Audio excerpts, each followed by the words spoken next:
যশোর বোর্ডের কৃষি শিক্ষা পরীক্ষা শেষে আমরা এমসিকিউ সমাধান নিয়ে এসেছি। তো যশোর বোর্ডের সকল পরীক্ষার্থী বন্ধুরা, তো তোমরা এখানে দেখতে পারো।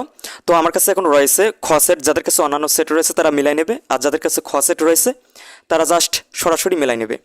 তো আমরা এখন উত্তরমালাগুলো দেখে নিচ্ছি। তার আগে আপনাদের কাছে আমাদের ছোট্ট একটি রিকোয়েস্ট, আমাদের চ্যানেলটিকে সাবস্ক্রাইব করে আমাদেরকে একটু সাপোর্ট করুন। তো চলো উত্তরগুলো দেখে নিচ্ছি।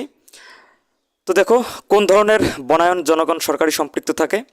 তো এটি হচ্ছে খ, এবং 2-এর উত্তর হচ্ছে ঘ, এবং 3-এর উত্তর হচ্ছে খ 1 ও 3, এবং 1 ও 2, এবং 4-এর উত্তর হচ্ছে গ, 5-এর উত্তর হচ্ছে খ 1 ও 3, 6-এর উত্তর হচ্ছে গ, এবং 7-এর উত্তর হচ্ছে ক, 8-এর উত্তর হচ্ছে গ, 9-এর উত্তর হচ্ছে ক, এবং 10-এর উত্তর হচ্ছে খ, 11-এর উত্তর হচ্ছে গ, এবং 12-এর উত্তর হচ্ছে কিরণ ও দিশারি কোন ফসলের জাত? তো দেখুন, কিরণ ও দিশারি কিন্তু ধান, অর্থাৎ ঘ নাম্বারের উত্তর হচ্ছে ঘ নাম্বার ধান। এরপর হচ্ছে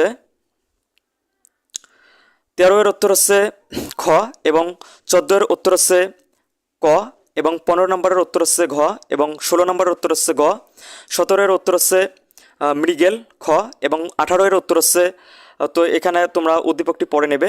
তো 18-এর উত্তর হচ্ছে গ হবে, এবং 19-এর উত্তর হচ্ছে ঘ 2 ও 3, 20-এর উত্তর হচ্ছে ক, 21-এর উত্তর হচ্ছে ক, এবং 22-এর উত্তর হচ্ছে খ, 23-এর উত্তর হচ্ছে ক, 24-এর উত্তর হচ্ছে ঘ হবে 1, 2 ও 3, এবং 24-এর উত্তর হচ্ছে 2 ও 3, এবং 25-এর উত্তর হচ্ছে 2টি ভেড়ার প্রাপ্তবয়স্ক জন্য দৈনিক কত গ্রাম দানাদার খাদ্যের প্রয়োজন?